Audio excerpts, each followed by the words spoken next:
On the phone, it is a pleasure to welcome to the program Matt Taibbi. Matt, are you there? I am. Sorry about that. Well, no. Most I people. thought somebody else was calling me, and What do you do? You hide in the phone. That's why I tried to call you and left a message on your cell earlier, like 20 minutes ago, to give you a heads up. Didn't work. Yeah, I don't have any excuse. What do you? I can only imagine what goes on there. It's always like what you're like who is it you're running from? Matt Taibbi. We're gonna blow the lid off this thing. It's very hard to stay under the radar when you have when you have your name splashed all over the Rolling Stone magazine. It's just I just like to disappear every now and then, and I completely forgot that I wasn't supposed to at this time. All right. Well, so I don't know if you saw the Democratic convention, and if you did, we can talk about it a little bit. For me, it's a little bit hard watching it because the thing that I'm really juiced about is voting against the Republicans. Right. In 2008, I think I was a little bit more. My motivation was a little bit more in favor of something rather than specifically against something. But I am firmly entrenched in voting against something this year. And the piece that you wrote on Mitt Romney, I was hoping was going to be the sort of the narrative of the Obama campaign. It doesn't appear like it's going to be, but let's talk about this because the story you tell of Mitt Romney, entitled "The True Story of Mitt Romney and Bain Capital," is really, in many respects, reflective of the story of the financialization of our economy, which has been so problematic for just about everybody except for, I don't know, several thousand families.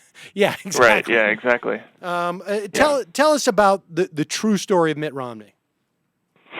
Well, yeah, just like you say, this is really about a change in the way that Wall Street did business and big business did business in America in the old days. The American economy was really powered by, it was an industrial economy that was really based around our gigantic manufacturing capacity. We had these huge factories, especially in the Rust Belt, that built everything, and we had massive corporations that built things, exported them around the world, and they were the real powers in American business. And then that started to change in the 80s when a lot of these financial engineers, specifically guys like Mike Milken and Ivan Boesky, they started to figure out ways to organize massive amounts of capital in really short periods of time, and that allowed them to make game-changing financial transactions without having built anything or having a real business behind them as collateral. So it really what became more important was your ability to raise capital as opposed to your ability to make stuff. And Mitt Romney was really at the forefront of all those changes. His company, Bain Capital, was one of the pioneers of this whole revolution where companies they raised capital, took over existing companies, liquidated them for their assets, or took value out some other way, and then moved on. So we moved from a society that built stuff to a society that made financial products. All right. So now we should distinguish. You distinguish in the piece that Bain Capital basically had two different businesses. One was sort of providing venture capital, sort of seeding small businesses, businesses so that they would grow. And at one point, Bain and certainly Romney saw this as almost not too risky in some respects. Like, some companies are going to exist, some companies are going to fail. And so they came up with this other, what you've just described, this other sort of leverage buyout formula. So take us through how this works, because this is the part, when when most people just don't get this part because it's so counterintuitive. It's so counterintuitive, and Newt Gingrich, bless his heart, made it very clear what this was. It's vulture capitalism. And I don't even think people realize how little risk there is for a guy like Romney in this situation. It's almost impossible for Bain in these instances to lose money. So explain what they would do.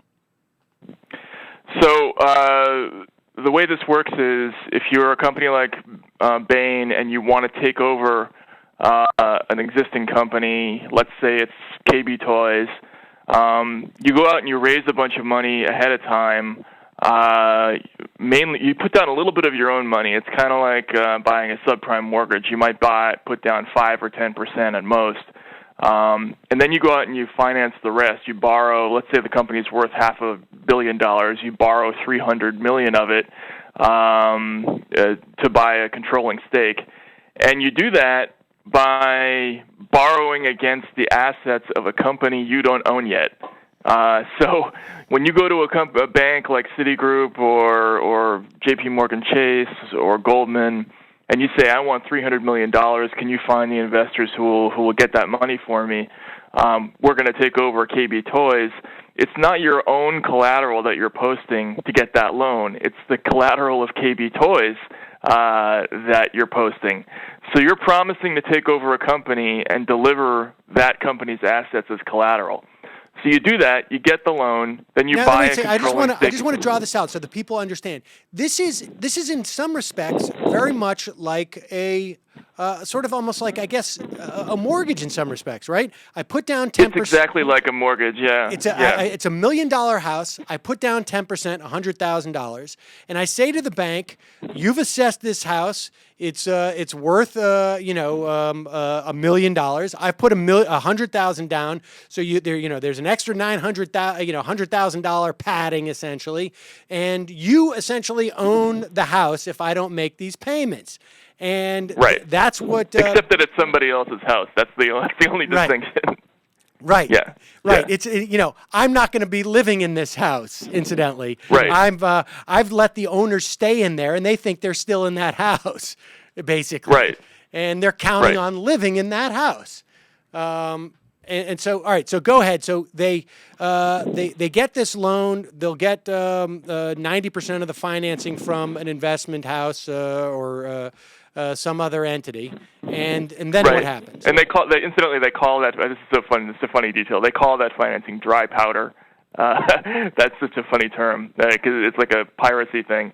Then when they raise that money, they actually unusually they typically raise that money before they even know what the target is. So they go out and they get the loan. Then what you're promising to take over somebody, and then you go out with that dry powder. You identify a company that typically they have good cash flow, but they're poorly organized or there's some other problem. You take over the company.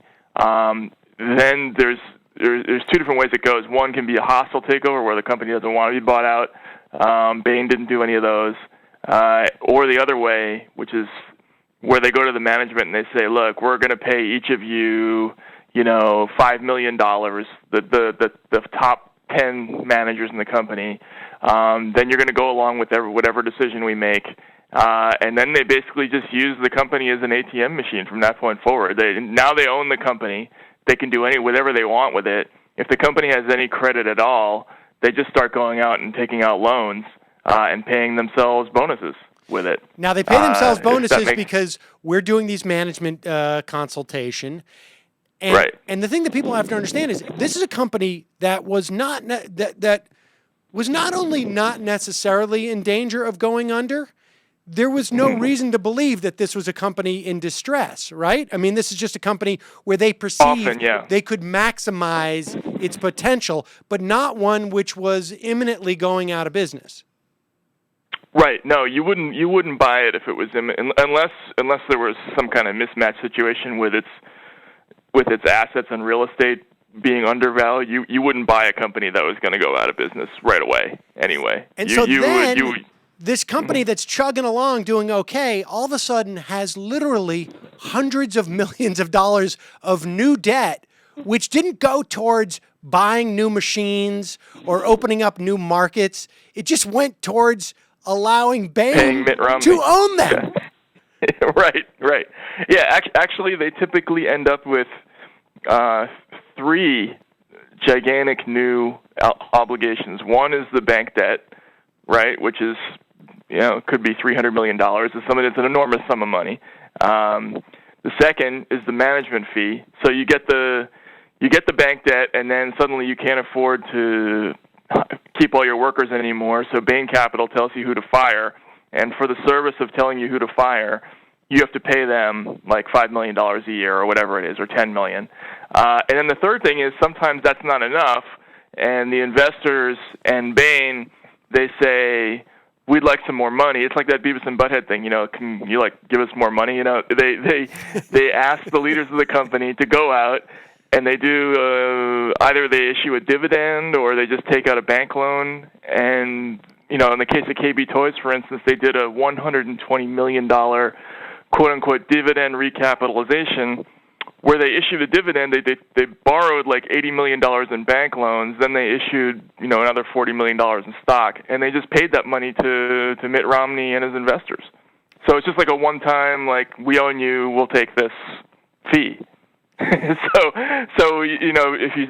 before they came into the picture, you didn't have $300 million in bank debt, you didn't have the $5 million in management fees, and then you didn't have this $120 million dividend recapitalization. Now you got to get over all of that just to get back to square one, and be operating as a business. Now we should say that in the numbers that you're talking about, when we're talking general numbers here, but the skin in the game, as we like to hear from Bain at this point, is $5 million, right? I mean, approximately. Well, that was, Ampad was 5. Yeah, KB was like 18 million, but they took that back out of the company in like 5 minutes.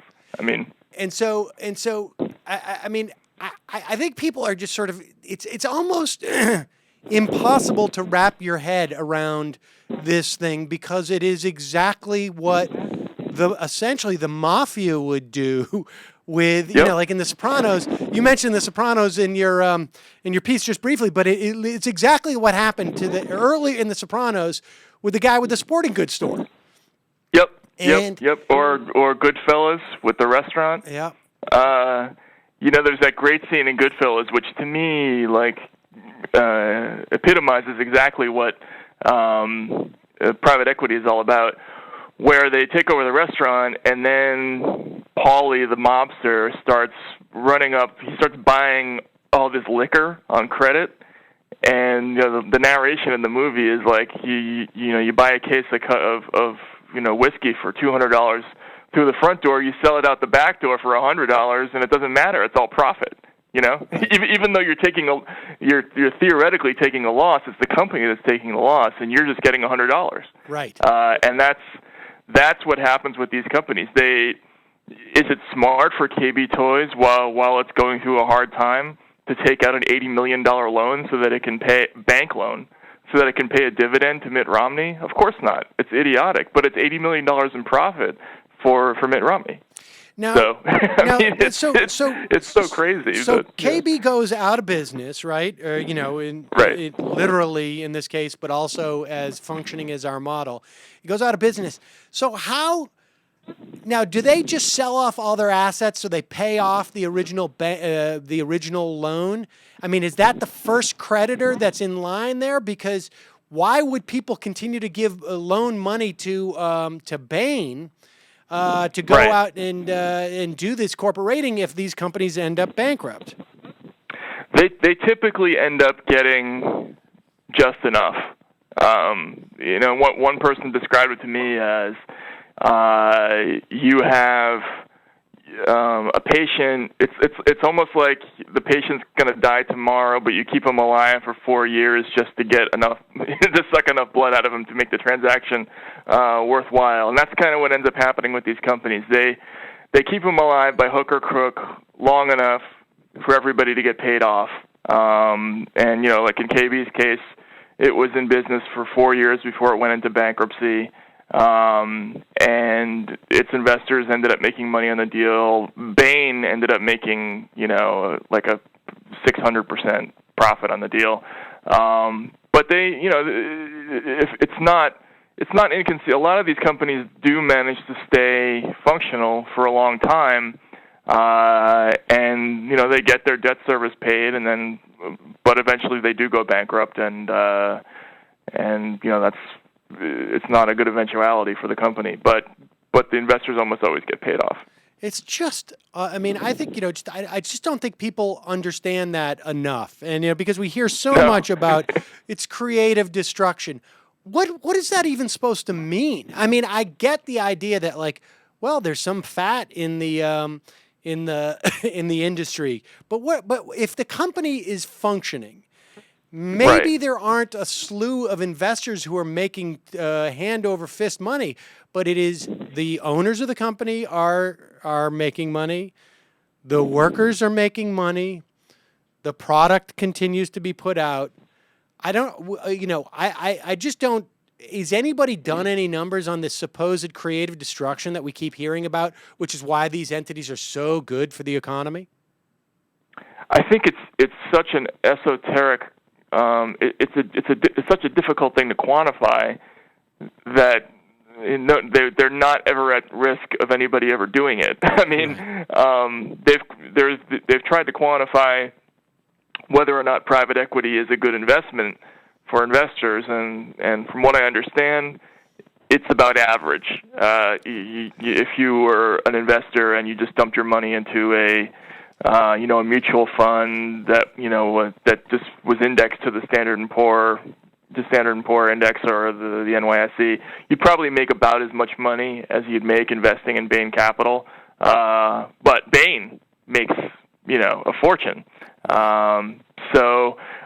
But as far as the creative destruction goes, and what the benefit is to society for Mitt Romney to go in and wreck a bunch of companies and take $250 million out and stash it in a Cayman Islands bank account, I have no idea how you could quantify that. I don't think they'll ever be able to, which is a good thing for Mitt Romney, because I doubt that would turn out to be a positive thing. It just can't be. It has because even on a micro level, if you look at these deals, so many of the decisions that companies like Bain make are so incredibly counterintuitive. They're just the last thing that a good business person would do. If you're having a tough time and your company's kind of trying to ride out a storm, the last thing you want to do is pay your CEO an $18 million bonus, pay your 10th vice president a $4 million bonus or whatever it is. But this is what Bain Capital has to do to get these people on board to make all these decisions. They have to pay them these lavish bonuses, and that's it's just bad business. In addition to being corrupt and crazy, it's just not smart. You want to tighten your belt, not be extravagant at those times. Right, and it's not even, it's one thing to take on debt as an investment in your future, but This is just literally all you're getting is the debt. You're not seeing there's absolutely zero assets that comes with that debt. I mean, even when I take a loan out on a house, I get some equity in the sense that I can live in the house. I get, and from this house, because I'm living in this house, it's easier for me to go get a job, and I'm now in a school district, and I can send my kid to the school. But this is as if basically you're saddled with the mortgage, but you're already living in the house.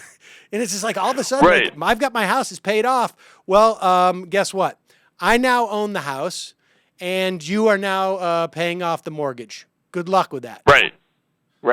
Yeah, no, what you get for your $300 million investment is the privilege of being managed by Mitt Romney, or a payoff, or a Carlyle payoff Group. Yeah, right. It's basically just like if you're in the management, you just get a payoff. Otherwise, it was a hostile takeover, and that's the end of it. I mean, it seems to me that Newt Gingrich, and this is what's been so frustrating for me and continues to be frustrating. We're only one night into the and we haven't heard the debates, and and I'm sure there's some ads playing in Ohio somewhere, but there was a real opportunity that Newt Gingrich, and I can't believe these words are coming out of my mouth, gave the country. They gave the country insofar as like you could get a lesson in what is one of the, in my estimation, one of the most problematic aspects of what has happened in this country in the past 30 years, which is the financialization of basically companies being turned into financial instruments via this process, via the idea of you pay CEOs and board of directors compensation in the form of stock options, which encourages them to do very similar things as to what Bain comes in and does. Because they just cut workers, don't think about the long-term health of the company or the community for that matter, and they pay off. And it's this financialization of our economy, which I think is responsible ultimately for so much of this. And one of the things that you mentioned, and we incentivize the stock options as a compensation by lowering capital gains under income so that it makes more sense for CEOs to be paid that way. And apparently, we do the same thing with this leverage buyout stuff. Explain that part of it. Yeah, the interest that the companies have to pay on the debt service, all that great new debt service that you have to pay when you get taken over, that's tax deductible. So the government's actually encouraging these sorts of takeovers, and most of these deals. And I talked to the former chief accountant of the SEC, who used to work for a Big Four accounting firm, and looked at a lot of these deals. And he said these deals basically would never go through without that deduction. It just wouldn't make enough economic sense. So this whole practice of leverage buyouts wouldn't be possible without the tax code being written the way it is. So it encourages, it has this incredibly negative consequence of encouraging people to invest in debt rather than equity. So, rather than having all those rich Americans and companies with excess liquidity lying around investing in the stock market and investing in healthy companies. Instead, you invest in this, which just adds to the overall indebtedness of the country, and it's a bad thing. It's a negative thing. It's really stunning. And then, of course, when Romney walks away with his money, best case scenario, according to him, or if, from the perspective of the country, is that he pays 13.9% in taxes on it. Right, which is totally quote unquote legal and fair, right? Is that what he said? I think, yeah. It's because the way they tax the income of private equity guys, as they call it, carried interest. So that's a maximum rate of 15%. So in a good year, Mitt Romney will pay somewhere close to 15% in taxes. But I suspect the reason that he hasn't released his other returns is that in most years he pays probably far less than that. So yeah, supposedly there's a story out today. I don't know if it's accurate or not, but supposedly somebody's somehow managed to hack into his full 2010, I think it was, taxes. I don't know if it's true or not, but I think they're trying to actually sort of hold it for ransom to see if they can make money, which in some way really squares the circle, doesn't it?